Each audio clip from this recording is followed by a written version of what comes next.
Hello friends, welcome to my channel Dipti Prithibi. আবার একটি নতুন গল্প নিয়ে হাজির হলাম।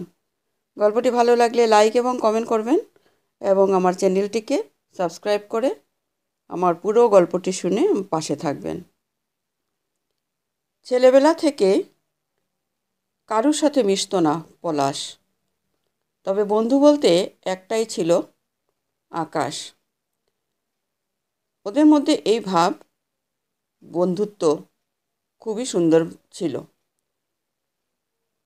পলাশ ছিল খুব উদার মনের, আর আকাশ ছিল সৎ তবে একগুঁয়ে প্রকৃতির ছেলে। দিনটি ছিল মঙ্গলবার। অফিস থেকে ফিরছিল পলাশ। ট্রেনের গেটে দাঁড়িয়ে ভাবছে, আজ খুব দেরি হয়ে গেল। প্রতিদিন সে অফিস থেকে তাড়াতাড়ি বাড়ি যায়, বাড়ি গিয়েই আকাশের সাথে বেরিয়ে যায় কাজে। ওরা দুইজন পার্ট টাইমে কাজ করত। ওটা এক প্রকার আকাশেরই ব্যবসা ছিল, ফাস্ট ফুডের। আকাশ খুব ভালো রাঁধত।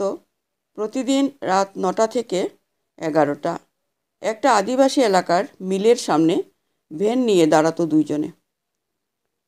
খাসির ছাট, ফ্যাপড়া, চোস্তা এইসব বিক্রি করত মিলের শ্রমিকদের কাছে।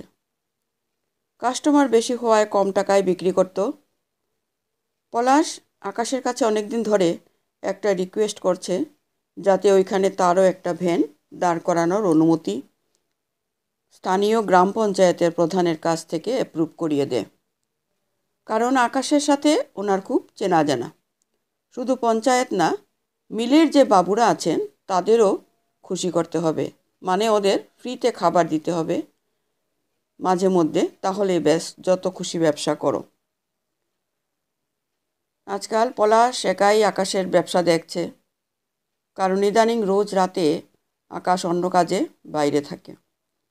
এর আগে পলাশ দেরি করে ফিরলে বাড়ি আসতো না, সোজা আকাশের বাড়ি গিয়ে ভ্যান নিয়ে মিলের উদ্দেশ্যে চলতো। তবে আজ হঠাৎ কী হলো কে জানে। না মানে আজ পলাশ নিজের অফিস থেকে বেশ কিছু ডকুমেন্টস নিয়ে এসেছে। সেগুলোর ভেরিফিকেশন করবে, যাতে পরের দিন অফিসে লাঞ্চ টাইমের আগেই টিআই এর কাছে, টিআই মানে টিম লিডারের কাছে ডকুমেন্টসগুলো জমা দিতে পারে। এই কারণে সে বাড়ির দিকে যাচ্ছে ডকুমেন্টস রাখতে। ফাঁকা বাসবন, মাঝখানে রাস্তা, শীতের রাত, গ্রামের মেঠো পথ। ধীরে ধীরে এগিয়ে চলছে পলাশ নিজের বাড়ির দিকে।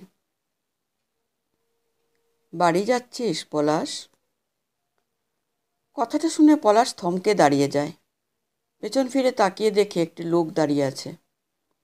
অন্ধকার বাগানের মাঝে যেটুকু চাঁদের আলো আসছে, সেই আলোয় পলাশ দেখল ওই লোকটি তার বাবা।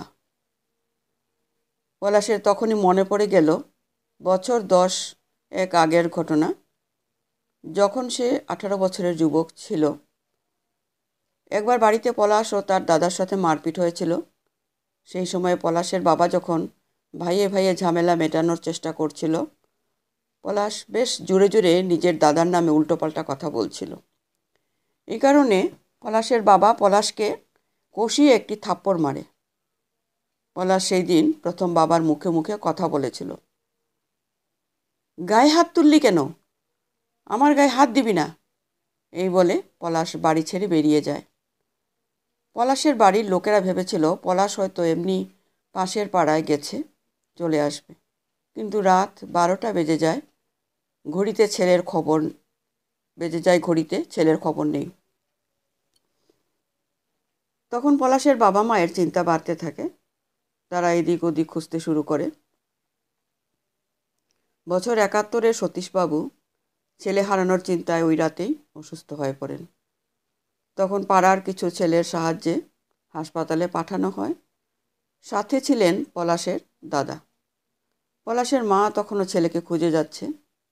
শেষে ভোর 6টায় এক রিক্সা চালকের থেকে খবর পায় পলাশের মা, পলাশ হচ্ছে পলাশের মাসির বাড়িতে আছে। পলাশের মা খবর পাঠায় ছেলেকে তাড়াতাড়ি বাড়ি আসার জন্য। পলাশ যখন শুনতে পায় বাবা হাসপাতালে ভর্তি, তখন সে দৌড়ে হাসপাতালে যায়। না, কাল খুব সাংঘাতিক ভুল হয়ে গেছে পলাশে। বাবার সাথে ওইভাবে কথা বলাটা উচিত হয়নি। হাসপাতালে গিয়ে বাবা যে ওয়ার্ডে ছিলেন সেই ওয়ার্ডে যাওয়া মাত্র খবর পায় পলাশের বাবা কিছুক্ষণ আগেই মারা গেছেন। পলাশ একটা সরি অবধি বলতে পারেনি, শুধু একটা সরি, যার ভার সে 10টা বছর বয়ে বেড়াচ্ছে। আজ সেই 10 বছর পর বাবাকে সামনে দাঁড়িয়ে থাকতে দেখে পলাশ নিজের উপর রাগ, ঘেন্নায় ও বাবা হারিয়ে যাওয়ার যন্ত্রণাতে কোকিয়ে উঠছে। কিন্তু পলাশের গলা থেকে কোনো আওয়াজ বেরোচ্ছে না যে। সে যে 10 বছর পর বাবাকে দেখছে, মুখ থেকে তো বাবা ডাকটি বেরিয়ে আসছে না। কিন্তু এদিকে পলাশ প্রাণপণে চেষ্টা করে যাচ্ছে বাবাকে একটিবার বাবা বলে ডাকবে। বাবা বলতো আকাশ ছেলেটা ভালো না। নমস্কার।